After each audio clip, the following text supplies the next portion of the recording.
guess I know you guys here, we're going to talk about ETs and astral travel, which we're going to mix in for sure.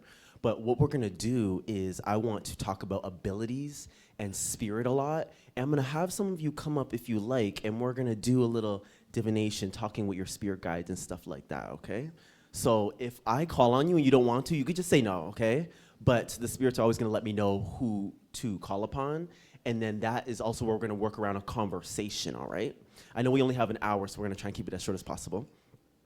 But thank you guys for coming. Now, I've always been really sensitive to energy and been connected with the spirit world, and I always interacted with spirits.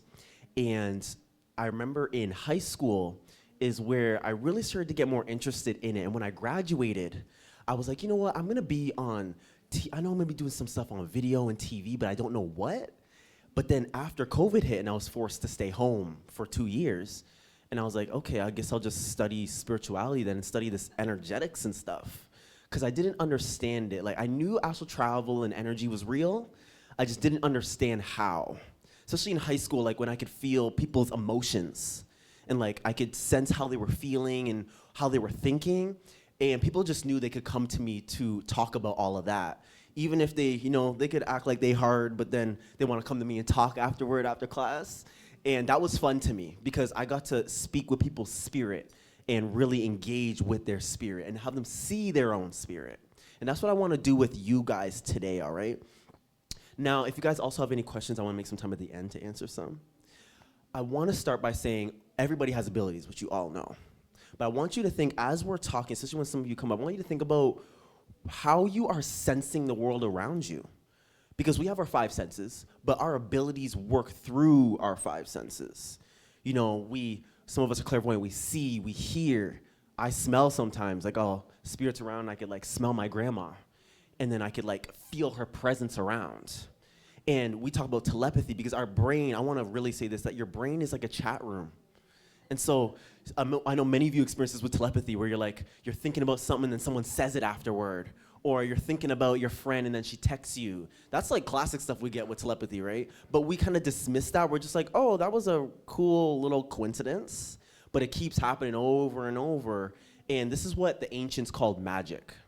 And so now we usually rephrase it and say quantum energy or whatever. But I like to say magic too because this is real magic that we're doing here. And so think about the way that you sense the world around you. Especially energetic, we all are really sensitive to energy. Now, maybe you go in the astral realm at night where you're experiencing, I call it offline and online travel. It's like online, offline Minecraft, I say. It's like when you're going online, you go out of body, and you're doing this out of body travel. But then when you're offline, you're just traveling, you're just dreaming. You're just in your mind verse, and spirits could jump in your mind verse. But it's all astral travel at the end of the day. And remote viewing is astral travel. I call that partial astral travel, to be technical, because you're partially sending your awareness somewhere else. And so we would say it's remote viewing. And many of you do this. Maybe you look at a room before you actually go there. And then you're like, oh no, I'm seeing red, I'm seeing a window. And then you go there and you're like, oh, that red was the wall or something like that. I want you guys to always play around with what's coming into your awareness. Because especially when we're noticing synchronicities, when it's like, I'm seeing these numbers, I'm noticing, maybe I'm into horses and then this horse symbol is everywhere, because the spirits know how to manipulate the physical to make things appear in the physical. It's like a river. So everything starts in spirit and then works down into the physical. So you'll notice everything happens. That's what manifestation is too. You make it real energetic first. And then your physical self starts to get in alignment with that to have it. So you're like, you want to be a CEO? It's like spirit's like, okay, I'll make you a CEO. Now I got to put you through the process to have that, to become that. And so energetically, spirit's working on you to harness that CEO energy. And so it's going to feel like it's kind of like the physical's lagging a bit. It's like you already feel like a CEO, but now the physical is materializing into that CEO energy. So you're going to always be ahead physically with your energy. I always want to say that. You call it manifestation. You're just materializing. Everything energetically is materializing. Okay, so always start with energy. And work through your emotions and your energy, because all the layers of reality, we're talking mental, emotional, etheric, all of these are real in your existence. Like even when I'm talking right now, you're feeling emotion, there's thoughts, all of that is real. Like I'm surprised that people dismiss that, because it's part of your existence. and that affects your core vibration every single day. So even your things you went through in the past, they affect your core vibration. And so you do this shadow work, they call it, because you're doing work that's stuff that's hidden in your shadow. And you bring that up, and then you do that inner work, and all of a sudden your core vibration rises. And so it's all in your subconscious, and you're pulling that out, and your dreams show you. You get to travel your dreams. You get to travel your subconscious and do this. So I'm going to start pulling some people on now. Don't be afraid. And first, I would love to bring my sis in the red shirt here, if you would love to come up.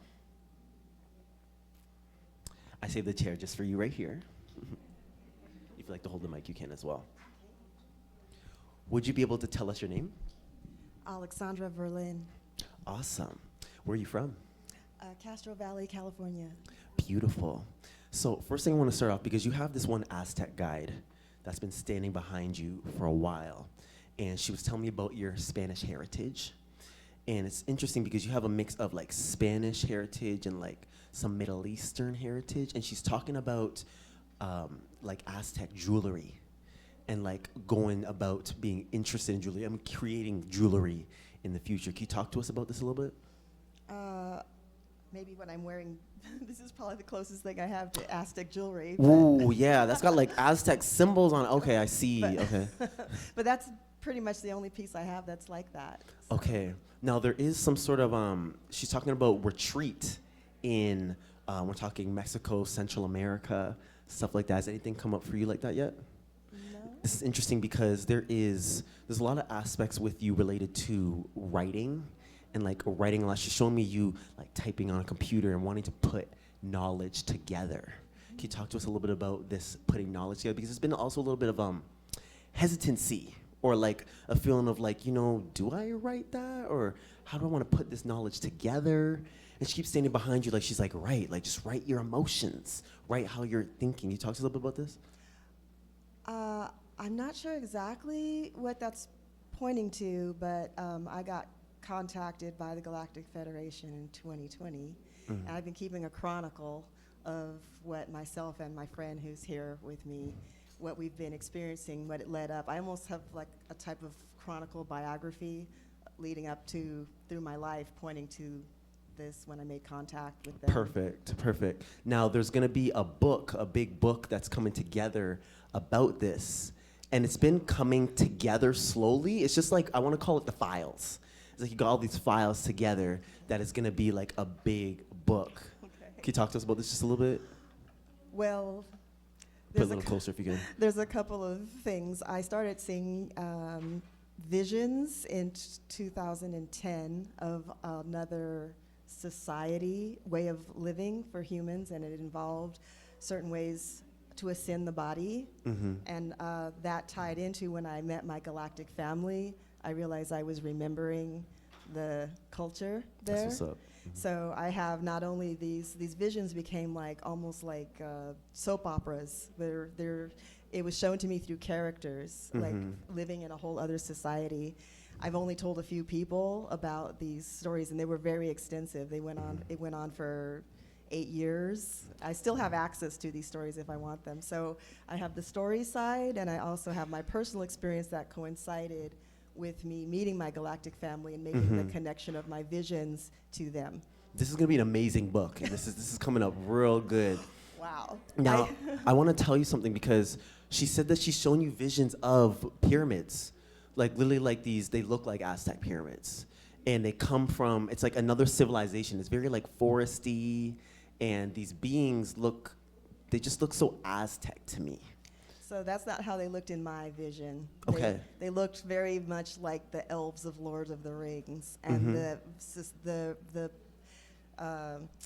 the landscape was very almost like Grecian pillars, a lot of beautiful pillars. It looked somewhat European meets French meets Scandinavia. So look at this. I'm assuming that this is right now, because when spirits talk, past, present, and future, I'm gonna start saying this. I'm like, is this now or later? because this Aztec stuff is so hot right now in your frequency. And she's like, I want to show her the pyramids, and I want her to understand the power of the pyramids and how the ancients have used them, because the ancient civilizations have used them. And she said she's shown you 2 visions. I don't even know if you remember, but it would have just been like it would have just looked like a thought to you. Like you just thought about the pyramids. You're like, oh, like cool. Anyways, and you keep pushing. But these pyramids are gonna play a role with the civilization stuff. And one more thing I have to mention is, she mentioned, now it's not like law, like you're into law, but it's like she keeps talking about divine justice, is bringing about a sort of divine justice, a passion for this justice in a sense. And this isn't like super strong, but she wants you to be aware that there's like certain things that you're in awareness of that's not brought to the world, and that you're like, why isn't that out? And you start to get like a little annoyed about it, and you want to put it out. And so I want to say that this divine justice energy is gonna be, almost gonna bring I want to say a divine anger. It's gonna keep coming up once in a while where you're like, you get so passionate about putting it out. Okay, yeah, I just want to mention that to you real quick. Okay. Has anything come like that in your awareness at all yet? No, not exactly. The only thoughts I've had about pyramids is I've been gardening and I've thought about putting copper pyramids over my plants. So these are the pyramids. You see what I'm talking about? Okay. See what we're talking about? So do you guys notice how she's just like the guide said, it's like, think about the pyramids, like, oh, whatever, right? And keep going. This is what we're talking about. And so, and these are, I see, did you say golden pyramids, or is that just? No, just copper pyramids. I was thinking some look like shiny. Yeah, Oh, I was thinking about getting, making or getting the wire type copper pyramids to accelerate my plant growth in my garden. Perfect. So this is exactly what's up here.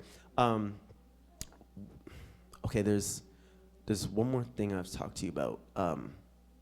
She keeps talking about Antarctica and ancient civilizations in Antarctica.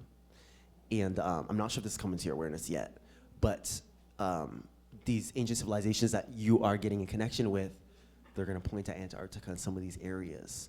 And so I'll bring that to your awareness real fast, because you're going to get a lot of visions of insight that you want to bring.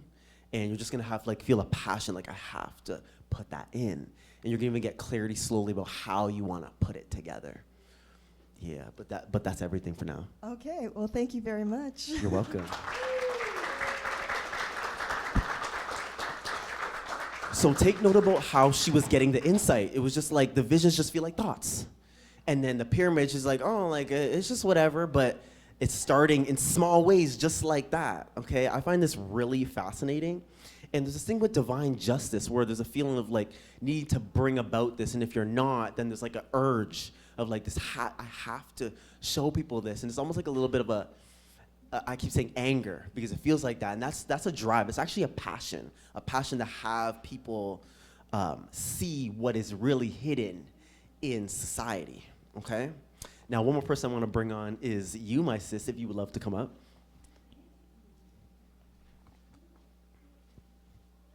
Hello. I knew you were going to call me. It felt today. Can you tell us your name and where you're from? Oh, put the mic by the way so they can all hear you. My name's Jennifer. You can hold it. Sorry. My name's Jennifer. I was born in San Francisco and grew up here in San Rafael. Amazing. So I kept seeing around you museums, like going to museums, and there's this stuff with history and art. It's literally mixed together. And your passion for art and actually, maybe I should stop right there. This is for a second. Could you talk to us about this art and this history of art and stuff like that? When I was young, I was very creative, and I got you. You could hold it. Thank you. When I was young, I was very creative and kind of repressed it, but I know it's flow and expression, and I kind of channeled art when I was younger. So when I look at it, I just see grace, and I love it. I love the feeling behind it. Yes, I see your passion. You're just so I see you in the museum, and you're looking at the art, and you're like, wow, this is beautiful. And there's this I want to call it collage art. It looks almost, I don't want to say chaotic. It's just there's so much art in one piece. And she's talking about having you passionate about that and doing it yourself. Can you talk to us about this? I'll put it a little closer. It's funny you mentioned collage, because that is my favorite thing. And I'm so scared to be an artist. You don't got to be no more, because you're going to be part of an art show. What? and your art's gonna be out there. You're actually you're doing what the ancients call I'm gonna call it cosmic art because I can't really translate what they're saying right now. But it's like an art that it speaks to people in multiple different ways in their mind. And she's laughing because she's like, when she looks at it, it's like itching a part of her brain that she's like, I need to look at this art. I need to do this. And so I just want to say that I really love your passion for this. It's like vibrating off of you. It's like very golden, and I really like it. Thank you. Now, someone is mentioning butterflies. And I think that's interesting because they said they show you butterflies, and they show you butterflies in your mind's eye and physically. Talk to us about that. They just appear. Like, I have this silly little job in this like kind of concrete neighborhood, and there'll be one flower and a butterfly will show up, and it's just a beautiful gift. And it's always on a purple flower, which I think intuition or yes, it's just this special thing that shows up for me to see. Because you have evolved. You have grown in. She said she kept sending it to you because she's like, you the damn butterfly. But she's like, also the butterfly represents you already know, represents like transformation and beauty and stuff like that. And you've done a recent transformation where there's like all this energy of travel come up where you're like, I want to travel around, I want to go around. And she's like, her passion for travel. We've been having her travel on her own a lot just to do this. Like, you got out of there was a lot of people you were around before, and even like there was a relationship that you were in, and you got out, and then you were like, I'm gonna just travel and I'm gonna just go out. Talk to us a little bit about this, what you would like to share.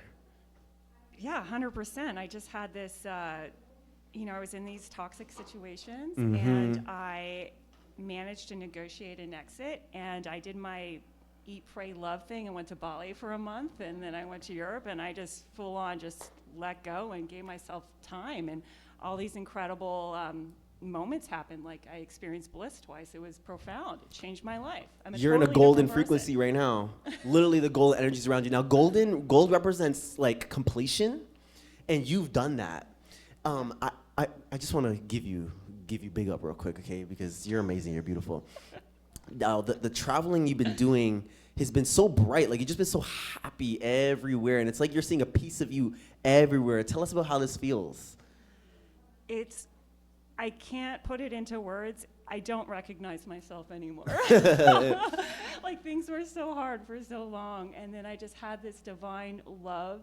It totally radically changed things and show me that it was all within, and that I didn't have to try anymore. India changed up the game. Here. It's just here now. India like really changed stuff up for you. Did you go to like a temple or something? Or did you want to go to a temple? I didn't go to India, but in Bali I went to some historic sites. And I always call Bali India, bruh. I always do that. My bad. Okay. Well, it's a similar heritage. Very, very similar. Yeah. One last thing I wanted to bring up was the guide mentioned two male figures. Okay. One was a relationship and one was your father. Now, I won't put your business out there. But how your father and this other guy like taught you a lot about toxic energy and like showed you like kind of like what not to do.